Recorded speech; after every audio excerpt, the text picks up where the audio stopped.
Зөгнөлт миний сувг тавтай морил лайк, subscribe дарж сайхан сэтгэл үлдээж намайг дэмжсэн та бүхэндээ чин сэтгэлээсээ баярлалаа. 2025 оны бүтэн жилийн зурхайг тарот зурхай эсвэл астрологийн зурхай гэдэг дээр санал асуулт авсан байгаа. Нийт санал асуулгад оролцсон хүмүүсийн маань 63% нь тарот зурхай дээр саналаа өгсөн байна. За ингээд 2025 Мэлхийн ордны 25 оны тарот зурхайг хий. За 1 сард элвчин гарч ирсэн байна. За энэ нь таныг хүсэл мөрөөдлөө бодит амьдрал дээр хэрэгжүүлж чадах чадамжийг илэрхийлдэг. 1 сард манай Мэлхийн ордныхан өөрийн дотоод чадал, ур чадвараа нээн илрүүлэх эсвэл өөрийн нууцлаг авьяасаа ил гарган бодит байдал дээр ашиглах эсвэл альва үйл ажиллагааг өөрийн талд сайнаар эргүүлж чадах. За магадгүй зарим нэг Мэлхийн ордныхан маань үнэхээр шидтэн болохыг хүсэж юм билүү. Ерөнхийдөө энэ 1 сард Мэлхийн ордныхан өөрийн нууц ур чадвар, нөөц бололцоогоо ашиглахад хамгийн тохиромжтой үе. Зарим нэг нь ямар нэг зүйлийг өөртөө манифест хийх. Зарим нэгт нь гинти маш сайхан боломж гарч ирнэ. 2 сар Six of Wands гарч ирсэн байна. За энэ карт маань мэдээж хэрэг амжилтанд хүрсэн амжилтаа тэмдэглэж буй удирдагч, манлайлагчийг илэрхийлж байгаа. Өнөөдрийг хүртэл маш шаргуу хөдөлмөрлснийхөө үр дүнг энд мэдэрч амжилтаа тэмдэглэн бусдад хүндлэгдэж зөвшөөрөгдөх сайхан мөч ирнэ. 2 сард та бусадтай амжилтаа хуваалцаж, бусдад урам зориг өгч, өөрөө урам зориг ирч хүчийг мэдэрч, сэтгэл ханамжаар дүүрэн сайхан сар болох нь байна. За зарим нэг нь шоу, цэнгэ, өдөрлөг, арга хэмжээ, тэмцээн уралдаан, ямар нэг үйл явдал дээр хөтлөгч хийх, эсвэл ямар нэг байдлаар тайзан дээр гарах, эсвэл сошиал медиа ер нь бусдад ямар нэг байдлаар олонд танигдах, эсвэл баяр наадамд урагдах зэрэг сайхан үйл явдлууд өрнөж магадгүй. 2 сард ерөнхийдөө таны хувьд баяраа тэмдэглэх сайхан сар болох нь байна гэж бодох хэрэгтэй. 3 сард Lovers карт маань гарсан байна. За энэ карт маань хайр дурлалын холбоо, харилцаа, эсвэл та амьдралдаа ямар нэгэн чухал сонголт хийж магадгүй гэсэн утгыг илэрхийлдэг. Синглжүүд маань хосоолох, харин шинэхэн хосууд маань дотн харилцаанд орох. Хайртай хосуудын хувьд бие бинийгээ илүү гүн гүнзгий мэдэрч, ойлгож, хайранд умбах.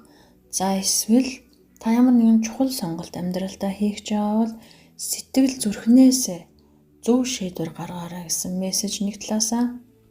Нөгөө талаасаа та номын ордны хэн нэгэн хүнтэй танилцах эсвэл та крашлах, танд таалагдах зэрэг утгыг илэрхийлдэг. За 4 сард Life Purpose буюу зорилготой амьдрал гэсэн Oracle карт маань гарч ирсэн байгаа. Өөрийн хүсэл, тэмүүлэл, мэдрэмж, үнэт зүйл, мөрөөдөлдөө тулгуурлан амьдралаа бүтээгээрэй. Амьдралаа утга учиртай байх нь хамгийн чухал. Хүний амьдралын хамгийн гол зорилго бол сэтгэл хангалуун байх, утга учиртай байх. Магадгүй зарим нэг нь өөртөө дэндүү ахадсан том зорилго, том мөрөөдөл тавьж хаад өөрөө ямар ч мэдрэмжгүй, аз жаргалгүй, зүгээр л шаргуу махруу хөлмөрлөөд яваад байдаг. Энэ мессеж бол эсрэгээрээ өөртөө сэтгэл хангалуун байдлыг мэдэр, өөрийнхөө дотоод чин хүслийг ойлго, өөртөө сайхан зүйл, сайхан мэдрэмж өгч байгаа тэр зүйлийг л зорилгоо болгож утга учиртай амьдр. Тэгэхээр 4 сард танд юунаас сэтгэл ханамж авч байгаа, хинтээ байхад аз жаргалтай сайхан байгаа гэдгээ яг зөв тодорхойлоод түүнийхээ дагуу амьдр.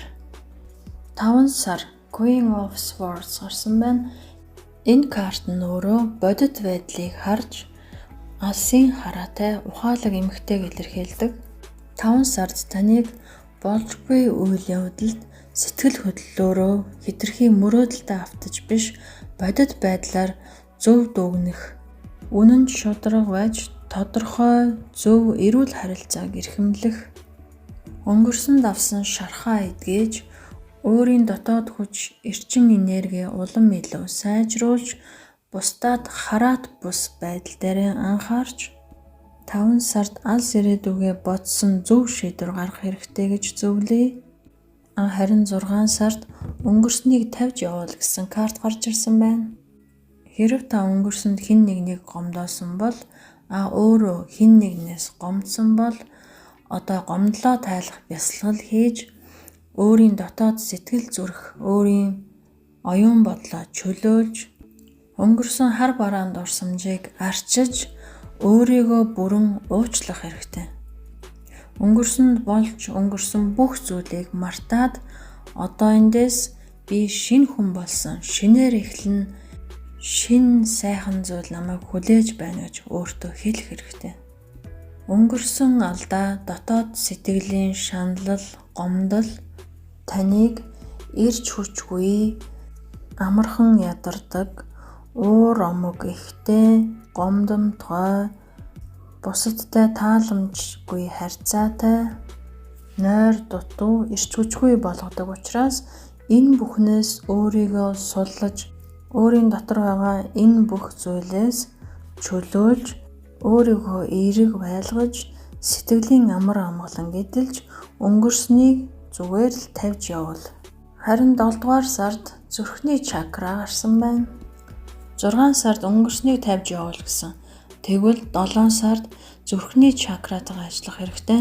Өнгөрснийг мартаад сайн сайхан зүйлийг өөртөө дуудаад зүрхний чакрагаа нээгээд сайхан бясалгал хийгээд хайр дурлал, шин сайхан харилцаа, шин сайхан боломжуудыг өөртөө нээ. Өөртөө би ямар ч хүчин чармаалтгүйгээр бусадтай эерэг сайхан харилцааг бий болгох, өөрийгөө бусдаар хайрлуулах, халамжлуулах, бусдад хайрлагдах эрхтэй гэж хэл. 6 сард өнгөрснийг тавьж явуулаад 7 сард зүрхэн хүрдээ нээж, зүрхэн хүрдний бясалгал хийж, өөртөө сайн сайхан хайр дурлалыг манифест хийж, харин 8 сард сайхан романтик болцоо таныг хүлээж байна. 8 сард мэлхийн ордныхан маань хэн нэгнээс хайрын захидал авах болно. За зарим нэг нь бэлэг сэлд хүлээн авахар харагдаж байна. За зарим нэг нь болзоонд явна. Зарим нэг нь агаар салхинд хөдөө гадаа явах нь байна. Зарим нэг нь цирк үзэж магадгүй. Ямар ч байсан 8 сард шин хайр, шин мөрөөдөл, шин эхлэл ирэх нь байна. За зарим нэг нь сэтгэл хөдлөл догдолтой үйл явдлууд тохиолдох нь байна. Зарим нэг нь өөрийн дотоод мэдрэмж, хайр дурлалаа бусдад илэрхийлэх нь байна. За зарим нэг нь магадгүй хайрын клипэн тоглох, эсвэл ямар нэгэн уран бүтээл хийх, шин санаа гаргах зэрэг үйл явдлууд тохиолдохоор харагдаж байна. 9 сард шин хамтрагч гэсэн карт гарч ирсэн байна. Зарим нэг бизнес эрхлэгчид эсвэл ямар нэг төсөл, баг хомтолны ажиллагаан дээр шин хамтрагчтай болох нь байна. За синглжүүд маань шин хостой болохоор харагдаж байна. Ямар ч харилцаанд байлаа гэсэн энэ шин хамтрагч таны амьдралд эерэг өөрчлөлт авчрах нь байна. Магадгүй хэн нэгэн тантай хамтарч шин бизнес, шин төсөл эхлүүлэхийг санал болгож магадгүй юм. Үүнд нээлттэй байж шин боломжуудыг атгаад авах хэрэгтэй. Магадгүй зарим нэг нь шин сайхан нөхөрлөлийг эхлүүлэхээр харагдаж байна. За ямар тач гэсэн таны амьдралд эх 9 сард шинэ хүн орж ирэхээр харагдаж байна. 10 сард тэнцвэртэй байдал гарч ирсэн байна. За энэхүү карт маань альва зүйлийн эв нэгдэл, хоорондын зохицол, тэнцэл гэсэн утгатай. 11 сард танд ямар нэгэн шийдвэр гаргах хэрэгтэй болж магадгүй. За энэ дээр ямар нэгэн яаруу шийдвэр гаргалгүй, бүх зүйлд төвчээртэй хандаж, тэнцвэрийг хадгалж, бусадтай эвтэй байхыг сануулж байна. Альва зүйл дээр хит их өөрийнхөө хандах хэрэггүй. Альва зүйлийн хоёр талыг харж тэнцвэрийг хадгал гэсэн байна. За харин 11 сард дөрвийн зоос гарч ирсэн байна. За энэхүү карт маань өөрөө хамгаалагч, хуримтлуулагч гэсэн шинж чанартай. За энэ 11 сард та магадгүй хэтэрхий их худалдан авалт хийхээр харагдаж байна. Материалыг гадаад байдалтай хэтэрхий их анхаарал өгж төлөвлөөгүй худалдан авалтууд хийж магадгүй. Санхүү мөнгийг орж ирсний зоргоор өрөх хэрэггүй. Харин өөрийн баталгаатай байдалд илүү анхаарах хэрэгтэй гэж 11 сард анхааруулсан байна шүү. 25 оны 12 сар Ace of Cups гарч ирсэн байна. За энэ бол шинэ эхлэл, шинэ хайр дурлалыг илэрхийлдэг. Бусдад зүрх сэтгэлээ илчил, бусдаас мөн хайрыг хүлээн авахд бэлэн бай. Та 12 сард аз жаргал, баяр баясгалан, сэтгэл ханамж, хайр дурлалыг бүрэн мэдрэхээр харагдаж байна. Синглжүүд маань шинэ хүнтэй танилцаж хайр дурлалд умбхан байна. Харин хосууд маань сэтгэл зүрхээ бие биендээ уудалж сэтгэлийн баяр баясгалыг эдлэх нь байна. За зарим нэг мэлхийн ордныхан маань муудалцсан нэгэнтэйгээ буцаж эвлэрч сайхан яриа өрнүүлж, зарим нэг нь ойр дуулзаагүй хамаатан садан найз нөхөд ойр тойрныхонтойгоо сэтгэлийн сайхан яриа өрнүүлэх нь байна. Ерөнхийдөө эх 12 сарыг онцлог үйл явдал нь бусдад зүрх сэтгэлээ нээж сайхан хайрыг мэдрэх бол 2025 оны онцлог үйл явдлууд нь мэлхийн ордныхан 3 сард шинэ хүнтэй танилцвал хэтэрхий яарч дотн харилцаанд орох хэрэггүй. Энэ харилцаа миний харж байгаагаар нэг удаан үргэлжлэхгүй, харин 8-9 сард та сайхан хайртай уулзрахаар харагдаж байна шүү. Ингээд мэлхийн ордныхондоо амжилт хүсье. Түр баяртай.